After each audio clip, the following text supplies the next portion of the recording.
Baiklah, langsung saja ke materi yang pertama, yaitu membahas tentang landasan pendidikan sekolah dasar. Pendidikan di sekolah dasar secara sistematik merupakan bagian dari jenjang pendidikan dasar. Pendidikan di sekolah dasar serta sekolah menengah pertama dilihat dari kedudukan dan perannya.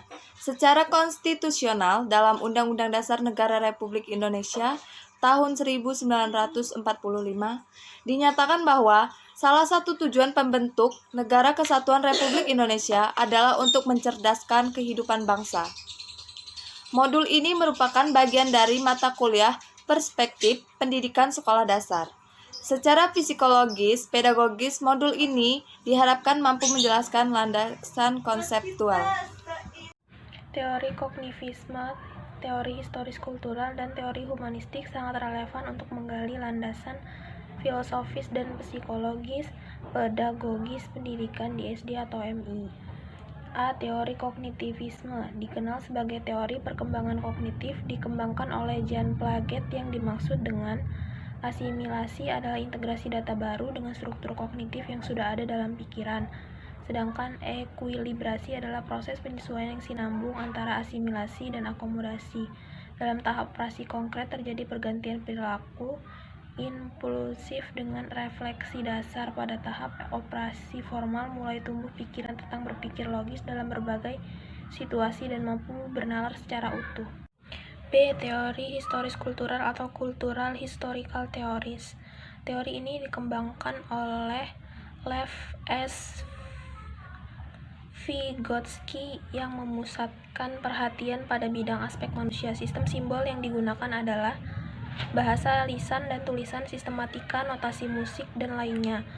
Vygotsky adalah orang Yahudi Rusia yang lahir pada tahun 1896 di Orsa. Aktivitas mental yang tinggi memungkinkan pembentukan dan perkembangan proses mental manusia yang lebih tinggi. Zona perkembangan proksimal adalah kemampuan yang dipertunjukkan anak melalui interaksi dan fasilitasi orang sebagai ruang yang sengaja diciptakan. Selanjutnya adalah landasan historis, ideologis, dan yudiris pendidikan dasar. A. Landasan historis dan ideologis pendidikan dasar. Landasan historis dan ideologis adalah dasar pemikiran yang diangkat dari fakta sejarah yang relevan tentang pertumbuhan dan perkembangan pendidikan dasar beserta ide-ide atau perkembangan yang meterbelakanginya. Secara historis dan kesejahteraan, pendidikan sekolah dasar di Indonesia merupakan kelanjutan dari sistem pendidikan pada masa Hindu Belanda yang memang pada saat itu dibangun lebih banyak untuk kepentingan penjajahan Belanda di Indonesia. Perkembangan pendidikan sekolah dasar pada zaman penjajahan Belanda secara singkat dapat dikemukakan sebagai berikut. Pertama, sekolah dasar pertama kali didirikan pada zaman VOC pada tahun 1617 yang menjelma menjadi Sekolah Batavia, lalu ditutup pada tahun 1632. Yang kedua, untuk Bumi Putra didirikan 2 sekolah diperuntukkan untuk anak tokoh pribumi, bangsawan, dan orang kaya. Sedangkan sekolah dasar yang kedua digunakan untuk pribumi pada umumnya. Lalu yang ketiga, khusus sekolah Bumi Putra terbagi menjadi 2, yakni kelas 2 3. Khusus sekolah Bumi Putra terbagi menjadi 2, yakni kelas 2 dengan masa belajar 5 tahun dan 3 tahun. Selanjutnya yang keempat, dengan konteks pendidikan ma'arif, pendidikan tingkat sekolah dasar disebut madrasah. Sejarah pendidikan sekolah dasar pada zaman Hindu Belanda dapat kita menangkap bahwa segresi dan diskriminasi secara sengaja dilakukan terhadap penduduk anak Bumi Putra. Lalu yang B, landasan historis, ideologis, dan yudiris pendidikan sekolah dasar. Landasan ideologis dan yudiris pendidikan pada dasarnya merupakan politik negara yang diwujudkan dalam berbagai ketentuan normatif konstitusional yang mencerminkan bagaimana sistem pendidikan nasional dibangun dan diselenggarakan untuk mewujudkan fungsi dan tujuan pendidikan nasional. Saat ini, pendidikan sekolah dasar diselenggarakan atas dasar Undang-Undang Nomor 20 Tahun 2003 tentang Sisdiknas. Oleh karena itu, secara yudiris dan ideologis ditetapkan bahwa Pancasila dan Undang-Undang Dasar merupakan dasar atau fondasi pendidikan nasional. Dalam konteks kehidupan bermasyarakat, berbangsa dan bernegara, pendidikan sekolah dasar wajib mewujudkan fungsi pendidikan nasional yang mengembangkan kemampuan dan membentuk watak serta peradaban bangsa yang bermartabat dalam rangka mencerdaskan kehidupan bangsa.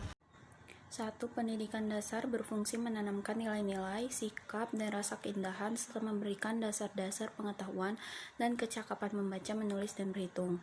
2. Pendidikan dasar bertujuan membangun landasan bagi berkembangnya potensi peserta didik agar menjadi manusia beriman dan bertakwa. Sementara itu, dalam pasal 16 diatur pula tentang kewajiban peserta didik yang pada intinya dinyatakan bahwa peserta didik SD atau MI berkewajiban menjaga norma-norma pendidikan dengan cara sebagai berikut. 1. Menjalankan ibadah sesuai agama yang dianut. 2. Menghormati pendidikan tenaga kependidikan. 3. Mengikuti proses pembelajaran dengan menjunjung tinggi kejujuran akademik dan mematuhi semua peraturan yang berlaku. 4. Memelihara kerukunan dan kedamaian untuk mewujudkan harmoni sosial di antara teman. 5. Mencintai keluarga. 6. Mencintai lingkungan. 7. Ikut menjaga dan memelihara sarana dan prasarana. Dalam Undang-Undang Nomor 20 Tahun 2003 tentang Sisdiknas juga diatur tentang hakikat dan kedudukan program wajib belajar pendidikan dasar yang mencakup pendidikan SD, MI, dan SMP atau MTS. Sementara itu dalam Undang-Undang Nomor 20 Tahun 2003 tentang Sisdiknas juga diatur tentang hakikat dan kedudukan program wajib belajar pendidikan dasar yang mencakup pendidikan SD, MI, dan SMP atau MTS. Sementara itu dalam pasal 19 RPP wajar tersebut diatur tentang peserta didik dalam program wajar sebagai berikut. 1. Setiap warga negara berusia 6 tahun dapat mengikuti program wajib belajar. 2. Setiap warga negara berusia 7 tahun sampai 15 tahun wajib mengikuti program wajib belajar pada pendidikan dasar. 3. Peserta didik program wajib belajar yang berusia di atas 15 tahun yang belum lulus pendidikan dasar dapat menyelesaikan pendidikannya sampai lulus di luar tanggungan pemerintah daerah. Pentahapan pelaksanaan program wajar memang sangat perlu mengingat kemampuan fiskal pemerintahan masih belum mampu memenuhi tuntutan konstitusional biaya pendidikan sebesar 20% dari APBN. Selanjutnya, dalam pasal 25 dinyatakan bahwa pemerintah daerah dapat mengatur lebih lanjut pelaksanaan program wajib belajar, termasuk sanksi pelanggaran terhadap pasal 20 ayat 1 dan ayat 2, sesuai dengan kondisi daerah masing-masing melalui peraturan daerah. Pendidikan dasar dari hakikat pendidikan dalam kehidupan manusia. Pertanyaannya filosofis yang akan kita bahas adalah untuk apa pendidikan sekolah dasar dikembangkan. Yang kedua, pandangan psikologis pedagogis atau psikopedagogis adalah cara melihat pendidik dasar dari fungsi proses pendidikan dasarnya. Yang ketiga yaitu pandangan sosiologis antropologis atau sosioantropologis adalah cara melihat pendidikan dasar dari fungsi proses pendidikannya. Selanjutnya itu sekolah dasar atau madrasah ibtidaiyah merupakan salah satu bentuk pendidikan pada jenjang jalur pendidikan form. Yang selanjutnya itu ada filsafat pendidikan seperti perennialisme yang menekankan pentingnya pewaris kebudayaan itu sendiri. Jelaskan tentang mediasi kognitif adalah penggunaan struktur kognitif yang dapat berupa konsep non-ilmiah dan konsep ilmiah deklaratif dan prosedur atau dalam memecahkan masalah itu sendiri. Selanjutnya yaitu tentang teori humanistik. Teori humanistik antara lain bahwa suatu sekolah atau kelas atau guru dapat dinilai humanistik bila memenuhi berbagai kriteria.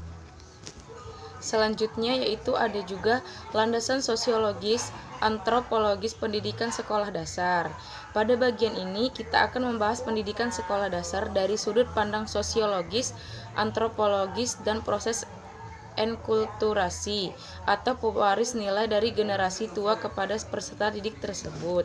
Selanjutnya itu ada berbagi dan ada beberapa tahap juga, antara lain Yang pertama yaitu secara makro. Secara makro nasional, gerakan reformasi di Indonesia menurut diterapkannya prinsip-prinsip demokrasi, desentralisasi, keadilan, dan menjunjung tinggi hak asasi manusia. Yang kedua, keseluruhan prinsip tersebut memberi implikasi terhadap kandungan proses. Dan selanjutnya di sini juga saya merangkum tentang pandangan filosofis adalah cara melihat pendidikan dasar